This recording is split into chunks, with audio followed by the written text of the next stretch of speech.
खुश आमदीद सलाम, मैं हूं मेटिफाइड और आज मेरे पास तुम लोगों के लिए बहुत ज्यादा न्यूज़ है, तो वीडियो का एंड तक लाजमी देखना। और अगर चैनल पर नए हो तो सब्सक्राइब कर लेना, क्योंकि मैं इसी तरह पाकिस्तानी यूट्यूब कम्युनिटी में से रेगुलर न्यूज़ लाता रहता हूं। तो इसी के साथ आज की न्यूज़ की तरफ बढ़ते हैं। तो आज की सबसे पहली न्यूज़ हमारे यूट्यूब कम्युनिटी में से आ रही है, वो ये माई चैनल वीडियो की तरफ से। तो रिसेंटली उन्होंने अपने यूट्यूब चैनल पर एक वीडियो अपलोड की, जिसका टाइटल आप लोग देख सकते हैं, I will not upload video anymore. तो इस वीडियो के अंदर बेसिकली उन्होंने ये बात की कि वो कब से वीडियोस बना रहे हैं। उनकी वीडियोस जो है एजुकेशनल वीडियोस होती हैं। वो यूट्यूब और फेसबुक दोनों पे वीडियोस अपलोड करते हैं, लेकिन रिसेंटली हुआ ये कि फेसबुक ने उनकी वीडियोस को रिस्ट्रिक्ट कर दिया। मतलब उनको वीडियोस अपलोड करने से फेसबुक पे रिस्ट्रिक्ट कर दिया। उसकी वजह उन्होंने ये बताई, फेसबुक वालों ने ये बताई कि बहुत ज्यादा लोगों ने आपकी वीडियो पे रिपोर्ट्स मारी हैं, जिसकी वजह से वो काफी ज्यादा डिमोटिवेटेड थे। उन्होंने ये कहा कि वो फेसबुक पे वीडियोस अपलोड नहीं किया करेंगे और सिर्फ यूट्यूब पे करेंगे। फर्दर उन्होंने बहुत कुछ कहा अपनी वीडियो में। तो अगर आप लोग ने देखनी है तो आप लोग जाकर देख सकते हैं, मैं नीचे लिंक डिस्क्रिप्शन में दे दूंगा। इसी के साथ साथ नेक्स्ट न्यूज़ यूट्यूब कम्युनिटी में से आ रही है, वो tech.com की तरफ से। तो रिसेंटली हुआ ये कि tech.com ने अपनी इंस्टाग्राम पर एक स्टोरी शेयर की टेक इंस्पिरेशन की, जिसमें उन्होंने ये कहा, हा पैसा बोलता है, पैसा लानत है ऐसे लोगों पर जो कंपनी से 2-3 हजार लेकर अपनी आखिरत बर्बाद कर रहे हैं। तो इसी बात का रिस्पॉन्स देते हुए और पूरा मामला एक्सप्लेन करते हुए tech.com के एक्सपोज करते हुए टेक इंस्पिरेशन अपने यूट्यूब चैनल पे एक वीडियो अपलोड की। उसके अंदर उन्होंने सारा मामला बताया। तो अगर आप लोगों ने वीडियो देखनी है तो आप लोग जाकर देख सकते हैं, मैं नीचे लिंक डिस्क्रिप्शन में दे दूंगा। इसी के साथ साथ नेक्स्ट न्यूज़ यूट्यूब कम्युनिटी में से आ रही है, वो रजा समो की तरफ से। तो रिसेंटली अख्तर उसामा, जो कि पोस्ट मॉडर्न मंडेर के रजा समो के रेस्टोरेंट के सीईओ हैं, उन्होंने अपनी इंस्टाग्राम पर एक पोस्ट की, जिसके अंदर उन्होंने ये कहा, जिसके अंदर आप लोग देख सकते हैं कि डक्की भाई और रजा समो दोनों हैं। उसके अंदर उन्होंने ये कहा, we be dropping a hip hop album, good hang out after a while, babies at the rate of Ducky भाई at the rate of Raza Samo. तो आप लोगों को क्या लगता है, इनकी जो हिप हॉप एल्बम आने वाली है उसके अंदर डक्की भाई और रजा समो दोनों फीचर होंगे? मुझे कमेंट सेक्शन में जरूर बताइएगा। इसी के साथ साथ नेक्स्ट यूट्यूब कम्युनिटी में से आ रही है, वो कनेक्ट काशान की तरफ से। तो कनेक्ट काशान की बलोचिस्तान सीरीज व्लॉग्स एंड हो चुके हैं और अब तुर्की व्लॉग स्टार्ट हो चुके हैं। तो उसका फर्स्ट व्लॉग आ चुका है। अगर आप लोगों ने देखना है तो आप लोग जाकर देख सकते हैं, मैं नीचे लिंक डिस्क्रिप्शन में दे दूंगा। इसी के साथ साथ नेक्स्ट यूट्यूब कम्युनिटी में से आ रही है, वो फहद डीन की तरफ से। तो यूट्यूब वाले ने फहद डीन की एक वीडियो रिमूव कर दी। उसके बारे में बताते हुए और अपनी नई आने वाली वीडियो के बारे में बताते हुए उन्होंने अपनी इंस्टाग्राम की स्टोरीज में ये कहा, जी अस्सलाम वालेकुम। तो क्या हाल है मेरे भाई और उनकी बहनों को, उम्मीद करता हूँ कि आप सब खैरियत से होंगे। तो यार मैंने ब्रेक लिया था इंटरनेट से, काफ़ी दिन मैं एक्टिव नहीं था और आज जब मैंने सोचा कि अब एक्टिव होना चाहिए, तो आज मैंने अपना यूट्यूब चैनल खोला। तो वहाँ पर मैंने देखा कि मुझे एक मेल आई हुई है और एक मेरी जो वीडियो है वो काफ़ी पुरानी थी, मेरे ख्याल से 1.5 साल पुरानी, वो उड़ा दी यूट्यूब ने।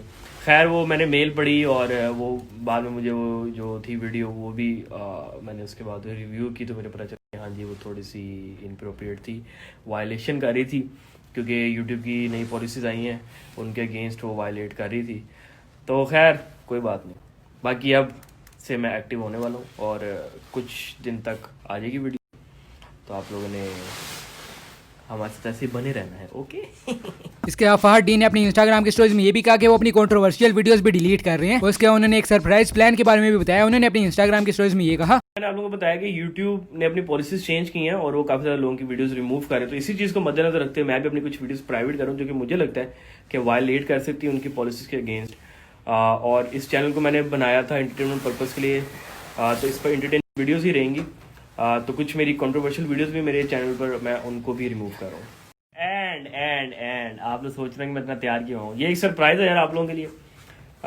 बहुत जल्द आप लोगों को देखने को मिलेगा, तो जैसे ही वो रेडी हो जाएगा आप लोगों के सामने आ जाएगा, ठीक है। काम हो रहा है, कर रहे हैं आप लोगों को एंटरटेन करने के लिए सपोर्ट करते रहो वो में याद रखो, ओके बाय। तो लेट्स सी कि ये क्या होने वाला है। इसी के साथ अब बात कर लेते हैं गेमिंग कम्युनिटी के बारे में। तो गेमिंग कम्युनिटी में हुआ सबसे पहले न्यूज आ रही है फ्री स्टाइल की तरफ से। तो रिसेंटली हुआ ये कि एफएस ब्लेड ने अपनी इंस्टाग्राम पर एक पोस्ट की, जिसके अंदर उन्होंने ये कहा, I am done with everything, depression से तंग आ गया हूँ, जो मेरे साथ हुआ चुप रह के बर्दाश्त करके। आज से कुछ दिन पहले हमारा इशू हुआ था और बातें और गालियां दी एक दूसरे को। आप सबको पता है कि मैं फ्री स्टाइल की गेमिंग हाउस में था और आईजी रिस्पेक्ट और आईजी बी सैमुराई भी दोनों वहीं थे और कोई नहीं था गेमिंग हाउस में। मैं इनकी टीम कुछ दिन पहले ही छोड़ चुका था, बट स्टिल हम बात वगैरह नहीं करते थे। उस दिन ग्रुप में बात होते होते रिस्पेक्ट और सैमुराई ने ऑलरेडी प्लान किया हुआ था मारने का और वीडियो बनाने का। इसके आगे जो भी हुआ आप लोगों के सामने है। मुझे सच में कुछ समझ नहीं आया और मेरी तबीयत हर चीज इन सब से अलग है। बट थिंक अगर आपके साथ कोई ऐसा करता और वीडियो बनाता, I am sorry all of you. किसी ने कोई स्टैंड नहीं लिया है फ्री स्टाइल की तरफ से। मैं मानता हूँ गालियां देना ओके, रेज में समझ आता है, फिर मारना भी, फिर ऊपर से वीडियो भी बनाना और उसको सबके साथ शेयर करना। सबके पास वीडियो है, हर बंदा मुझे शेयर कर रहा है। मेरी बस होगी, दिल में बात रख रख के मैं थक गया हूँ हर चीज से। इस दुनिया में सब मतलबी, सब कोई किसी का नहीं, सबको अपनी पड़ी होती, जिसका जो दिल करता है वो करता है। अब ये सारा मामला 15 दिन पुराना है और एफएस ब्लेड ने अब जाके अपनी इंस्टाग्राम पर पोस्ट की थी और इस सब को फ्री स्टाइल के मैनेजर ने अपनी लाइफ पर आगे एक्सप्लेन भी किया। उन्होंने कहा कि एफएस ब्लेड ने गालियां दी थी एफएस रिस्पेक्ट को, जिसपे वो गुस्सा हो गए और उन्होंने इसको मारा और उसके बाद सबने बैठ के मामला सॉर्ट आउट भी कर लिया था। एफएस रिस्पेक्ट ने सॉरी कर ली थी ब्लेड से और ब्लेड ने कहा कि कभी अगर ये वीडियो वायरल हुई तो ये मुझसे पब्लिकली माफी मांगेगा। इस पर एफएस रिस्पेक्ट ने ये कहा कि ठीक है मैं माफी मांग लूंगा। और अब एफएस ब्लेड ने ये स्टोरी लगाई, फैक्ट इज पहले कोई साथ नहीं देता और जब बंदा खुद स्टैंड लेता है तो सब आ जाते हैं। उसके बाद मैं आप लोग बता चलूं कि एफएस ब्लेड की वो जो इंस्टाग्राम की पोस्ट थी वो उन्होंने डिलीट कर दी बाद में, और वो वीडियो रिमूव इसलिए हुई क्योंकि वो कम्युनिटी गाइडलाइन के खिलाफ थी इंस्टाग्राम के। उसके बाद उनके मैनेजर ने ये भी बताया कि कोई ब्लेड को अपने लाइनअप में नहीं लेना चाहता था, कोई खिलाना नहीं चाहता था, और उन्होंने फिर इसको कंटेंट क्रिएटर बना दिया और बूट कैंप में रहने दिया। इवन आफ्टर उसने एफएस लीव कर दी थी पर वो जाना नहीं चाहता था। तो इस पूरे ड्रामे के ऊपर काफी लोगों ने रिएक्ट किया जो कि मैं आप लोगों को वन बाय वन दिखा देता हूँ। तो सबसे पहले एफएस बाबा ने अपनी इंस्टाग्राम पर स्टोरी लगाते हुए ये कहा, सब मेरे भाई जैसे हैं पर कोई स्टैंड नहीं लिया गया, लीविंग एफएस फ्रॉम नाउ। इसके एफएस ब्लैक ने अपनी इंस्टाग्राम की स्टोरी में ये कहा, ब्लेड वाली बात सुबह सबको आके बता दूंगा, ब्लेड को लाइव लेके। और इसी पर एफएस कशूफ ने भी अपनी इंस्टाग्राम पे स्टोरी लगाते हुए ये कहा, just a shame, leaving FS from now, we are with you bro. और इसी वीडियो को 247 गेमिंग ने अपनी इंस्टाग्राम पर शेयर करते हुए ये कहा, आपको कोई माँ की गाली दे, वो भी जब आपकी माँ दुनिया में नहीं, तो आपको कैसा लगेगा। और इसी पर रिएक्ट करते हुए अहमद अपनी इंस्टाग्राम की स्टोरी में ये कहा, respect, zero respect for you, shame on you, we are with you IGFS blade. इसके अलावा टीन वुल्फ पबजी ने अपनी इंस्टाग्राम की स्टोरी में ये कहा, stay strong at the rate of IGFS blade, at the rate of free style esports. अगर ये वीडियो नहीं लगाता तो no action, edge card one of the best org in Pakistan. तो आप लोग इस मामले के बारे में क्या कहते हैं मुझे कमेंट सेक्शन में जरूर बताइएगा। इसी के साथ साथ नेक्स्ट न्यूज गेमिंग कम्युनिटी में से आ रही है और ये एफएम रेडियो गेमिंग की तरफ से। तो एफएम रेडियो गेमिंग ने GTA 5 की स्ट्रीम करना स्टार्ट कर दी है, जैसा कि मैंने आप लोगों को बताया था कि वो स्ट्रीम करेंगे, जिसपे उनको काफी अच्छा रिस्पांस मिला। और अपने चैनल की अचीवमेंट शेयर करते हुए उन्होंने अपनी इंस्टाग्राम की स्टोरी में ये कहा, अल्हम्दुलिल्लाह फर्स्ट टाइम PUBG के बाद GTA 5 पे 3K watching, thank you everyone इतने सपोर्ट करने के लिए। तो congratulations to FM radio gaming for that. इसी के साथ अब बात कर लेते हैं हिप हॉप कम्युनिटी के बारे में। तो हिप हॉप कम्युनिटी में सबसे पहले न्यूज आ रही है हाशिम नवाज की तरफ से। तो फाइनली हाशिम नवाज का जैसा कि बताया था थर्ड ट्रैक भी आने वाला था, तो भी फाइनली आ चुका है। इस ट्रैक का नाम है आसरा। तो अगर आप लोग ने सुनना है तो आप लोग जाकर सुन सकते हैं, मैं नीचे लिंक डिस्क्रिप्शन में दे दूंगा। इसी के साथ साथ next news hip hop community में से आ रही है वो ये जैन अफजल की तरफ से। तो इनका रैप सॉन्ग हमेशा जो कि काफी लेट था वो फाइनली आ चुका है। इनके रैप सॉन्ग को जरूर चेक मारना, मैं नीचे लिंक डिस्क्रिप्शन में दे दूंगा। इसी के साथ साथ next news hip hop community में से आ रही है वो ऑल अबाउट यंग स्टर्नर्स की तरफ से। तो इनकी भी खजाना का एक और न्यू ट्रैक तेरी याद आ चुका है। अगर आप लोगों ने सुनना है तो आप लोग जाकर सुन सकते हैं, मैं नीचे लिंक डिस्क्रिप्शन में दे दूंगा। इसी के साथ अब बात कर लेते हैं एनिमे न्यूज के बारे में। तो एनिमे न्यूज में सबसे पहले न्यूज आ रही है ब्लैक क्लोवर की तरफ से। तो इस एनिमे की एपिसोड 158 भी फाइनली आउट हो चुकी है। अगर आप लोगों ने अभी तक नहीं देखी तो आप लोग जाकर देख सकते हैं। इसी के साथ साथ नेक्स्ट न्यूज एनिमे कम्युनिटी में से आ रही है वो the day I become a God की तरफ से। तो इस एनिमे के ऑथर ने सडनली अपना ट्विटर अकाउंट डीएक्टिवेट कर दिया विदाउट टेलिंग द रीजन। तो इसी के बारे में बात करते हुए सेनपाई सोर्सेज ने अपनी इंस्टाग्राम पर पोस्ट करते हुए ये कहा, rumours are that Jun Maeda deactivated his Twitter account after the backlash on his recent work the day I become a god ending. Jun Maeda previously stated I strive to make the day I become a god the most heartbreaking anime of all time. लेकिन हुआ ये कि वो जो ending थी वो इतनी sad और इमोशनल नहीं थी। इसके अभी तक कोई स्टेटमेंट नहीं है एनिमे स्टाफ की तरफ से कि इस एनिमे के ऑथर किधर गायब हो गए हैं। इसी के साथ साथ नेक्स्ट न्यूज एनिमे कम्युनिटी में से आ रही है वो Kaguya Sama love is war की तरफ से। तो इस मांगा की अचीवमेंट शेयर करते हुए एनिमे कॉर्नर न्यूज ने अपनी फेसबुक पे ये पोस्ट किया, news congratulations to AKA Akasaka for this achievement, let's hope that will get to see the entire manga adopted into anime. इसी के साथ साथ नेक्स्ट न्यूज एनिमे कम्युनिटी में से आ रही है वो suppose a kid from the last dungeon boonies move to a starter town की तरफ से। तो इस लाइट नॉवल को भी एनिमे अडॉप्टेशन मिल चुकी है। इसकी कितनी एपिसोड होने वाली है उसके बारे में बताते हुए एनिमे ट्रेंडिंग ने पोस्ट करते हुए ये कहा, suppose a kid from the last dungeon boonies move to a starter town will have 12 episodes anime production Liden Films. इसी के साथ साथ नेक्स्ट न्यूज एनिमे कम्युनिटी में से आ रही है वो अटैक ऑन टाइटन की तरफ से। तो जैसा कि मैंने आप लोगों को बताया था कि अटैक ऑन टाइटन मांगा एंड होने जा रही है, तो उसी पर उसके ऑथर ने कमेंट दिया अपना, तो उसी को एनिमे सनपाई ने शेयर किया और आप लोग देख सकते हैं। इन शॉर्ट वो ये कह रहे हैं कि 3 इयर्स का प्लान था एंड करने का मांगा का और फाइनली पूरा हो रहा है। और उसके उन्होंने ये कहा कि you will be satisfied by the end. तो लेट्स सी कि इसकी एंडिंग कैसी होने वाली है। इसी के साथ साथ नेक्स्ट न्यूज एनिमे कम्युनिटी में से आ रही है वो बर्जर की तरफ से। तो ये एक जापानीज मांगा सीरीज है जिसके चैप्टर्स जो है वो काफी देर बाद आते थे और इन्होंने चैप्टर 362 पे छोड़ दिया था और फाइनली ये बताते हुए कि दोबारा से रिज्यूम करें चैप्टर 363 से। एनिमे कॉर्नर न्यूज ने अपनी फेसबुक पे ये पोस्ट किया जिसके अंदर ये कहते हैं which releases on January 22 this year. तो लेट्स सी कि ये कैसा होने वाला है। इसी के साथ अब बात कर लेते हैं कुछ अचीवमेंट्स के बारे में। तो अचीवमेंट्स में सबसे पहले आ रहे हैं वाजिद एकेडमी, तो उन्होंने क्रॉस कर लिया 1K सब्सक्राइबर्स। शिकारी भाई ने क्रॉस कर लिया 1K सब्सक्राइबर। मिस्टर एच ने क्रॉस कर लिया 2K subscribers. Medicos visual medical lectures ने क्रॉस कर लिया 2.5K subscribers. Memes bye Suleman ने क्रॉस कर लिया 15K सब्सक्राइबर्स। मोहम्मद 95S ने क्रॉस कर लिया 30K सब्सक्राइबर्स। अबुलोग्राफी ने क्रॉस कर लिया 60K सब्सक्राइबर्स। 20X किड ने क्रॉस कर लिया 60K सब्सक्राइबर्स। और आज की सबसे बड़ी अचीवमेंट जो हमारे YouTube कम्युनिटी में से आ रही है वो जाबिर बंगश की तरफ से, तो उन्होंने क्रॉस कर लिया 100K सब्सक्राइबर्स। तो congratulations and best of luck for the future. तो बस आज के मैं इतनी न्यूज़ थी। अगर आपको वीडियो पसंद आया तो लाइक करो, सब्सक्राइब करो और शेयर करो। और इसी के साथ मैं मिलता हूँ तो अगली वीडियो में।